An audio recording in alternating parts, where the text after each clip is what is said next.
Photosynthesis, this is for you grade 10s. Okay, so first of all, in order for you to understand the whole lesson, you need your book, you need a copybook, you can take notes, you can stop at any point, you can repeat any point you don't understand. Just take your time understanding and listening and getting the information right.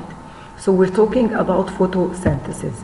As we talked before, so first of all, photosynthesis, as we learned it since we were in grade 5, this is the process by which the plants make their own food, because plants are what we call autotrophs. Autotrophs means that they can make their own food.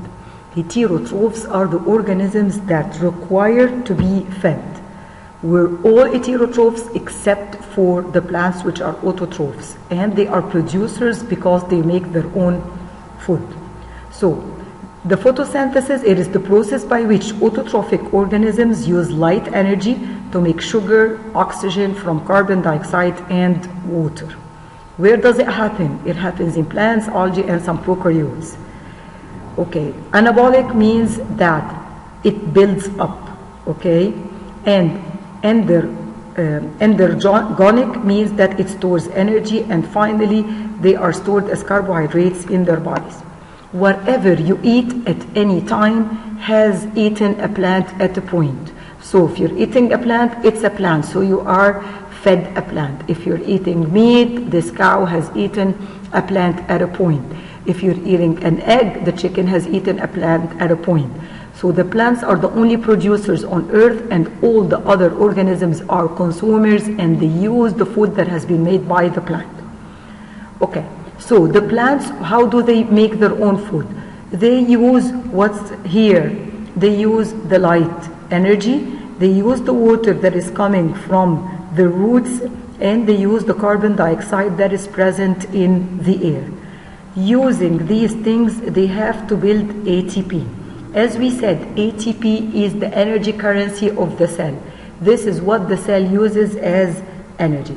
But the plants, they also use another source of energy, another energy currency, which is called NADPH. We will get to it in a few seconds. Where is it going to happen? It is going to happen within the green parts of the plant. So within the photosynthesis, the carbon dioxide is going to be converted into oxygen. We need this oxygen to keep the balance of the earth. We're always using oxygen, we're always giving out carbon dioxide. The plants are doing the reverse during photosynthesis. They are using the carbon dioxide and producing oxygen. This is very important, and because people are cutting forests these days, we have what's called global warming because of the accumulation of carbon dioxide within the atmosphere. We're supposed to have more oxygen than carbon dioxide.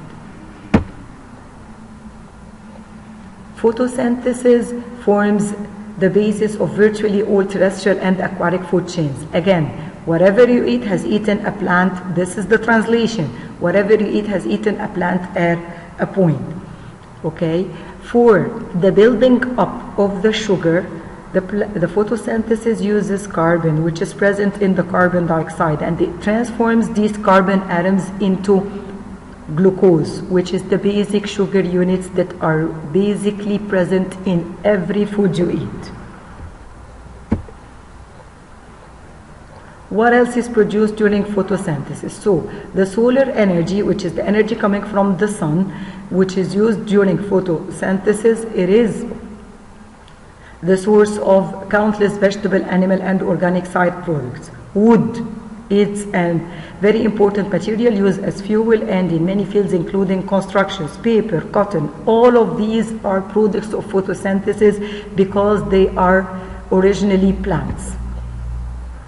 Where does it happen? It happens in chloroplasts. Remember when we were talking about the plant cell and the animal cell, we said one of the major differences between plant cells and animal cells are the presence of chloroplasts. Chloroplasts are the green the organelles that can capture the sunlight.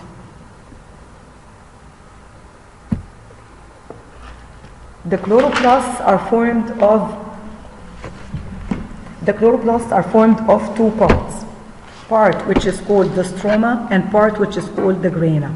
The grana, as you see it, are stacks that look like coins. They are called thylakoid. Okay, and then around them the stroma is the fluid connecting between them. The thylakoid are the ones that contain the chlorophyll. It is present within the membrane of the thylakoid, and the chlorophyll is what we call the light absorbing molecule. The stroma is the part that surrounds the grana. So all the plants, they have green chloroplasts in order to build up the sugar that they need through the process of photosynthesis.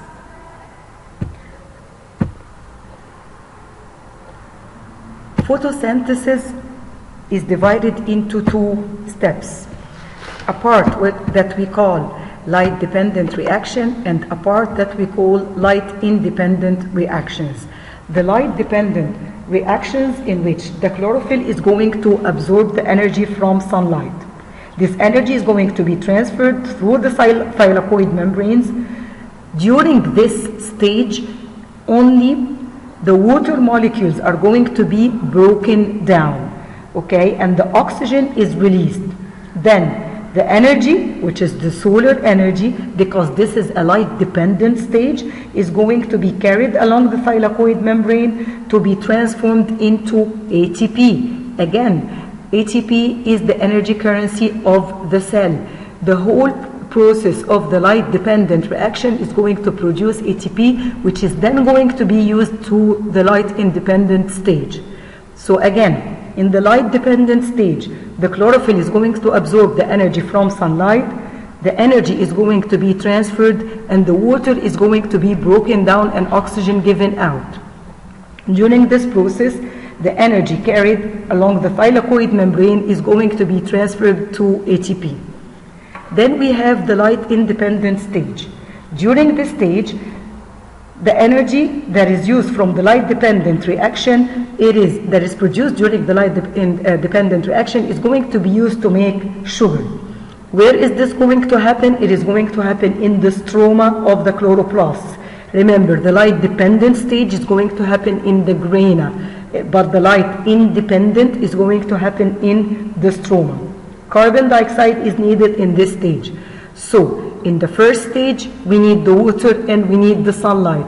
In the second stage, here arises the importance of carbon dioxide.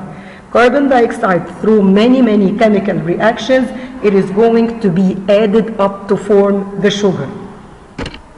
In the presence of the ATP and another source of energy, which is called NADP, that is used by the cell, because these are produced during the light dependent reaction and used during the light independent reactions to produce sugar.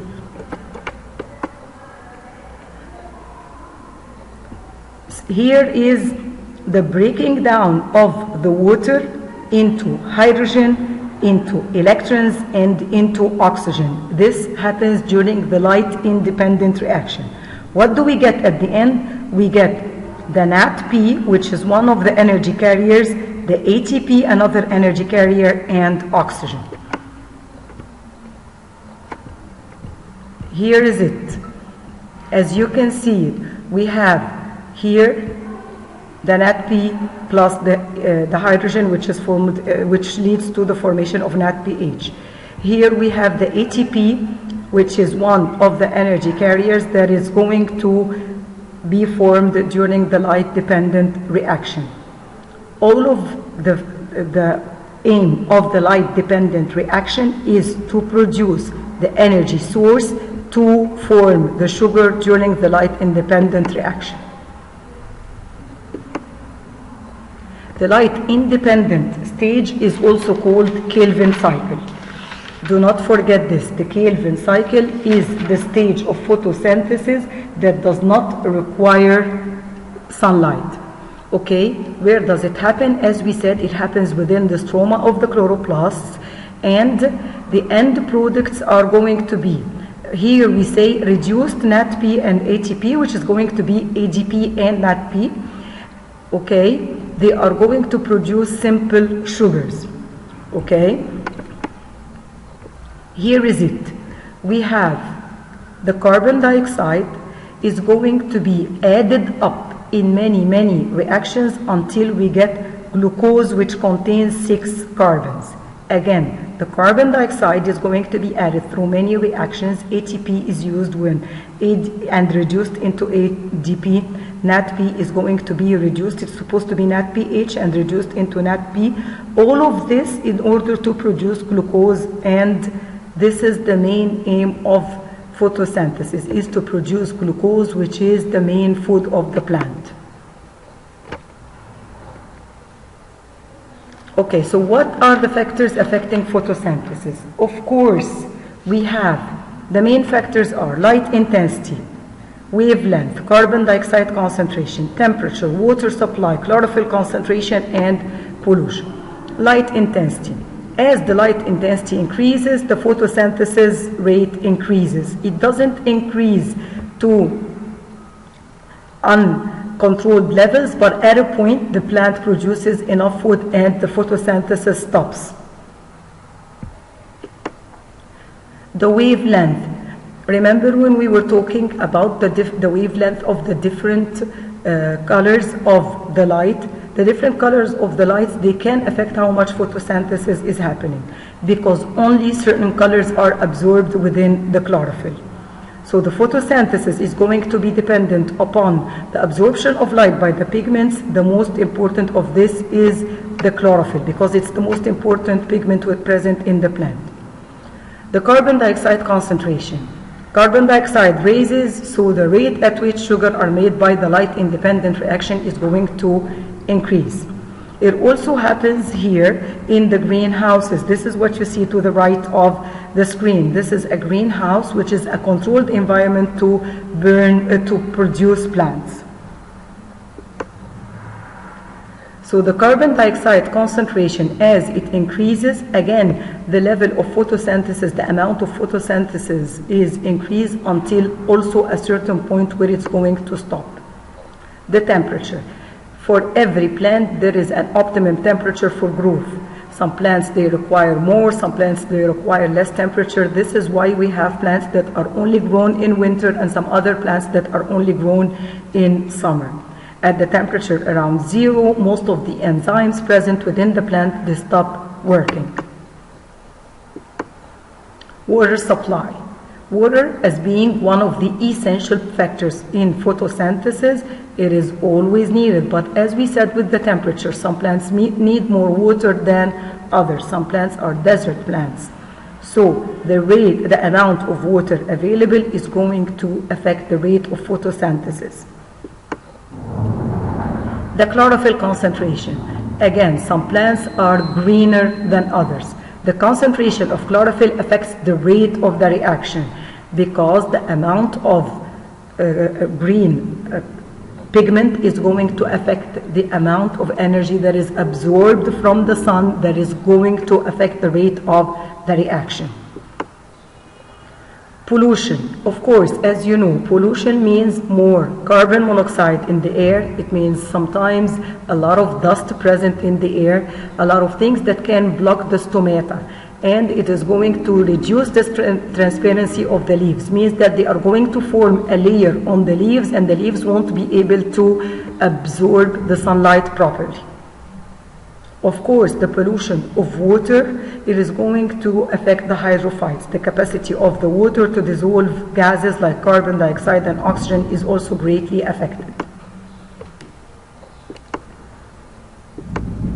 That's it for our photosynthesis lessons. Please make sure you have the book, make sure you take notes, and make sure you get all the information, repeat as much as you want.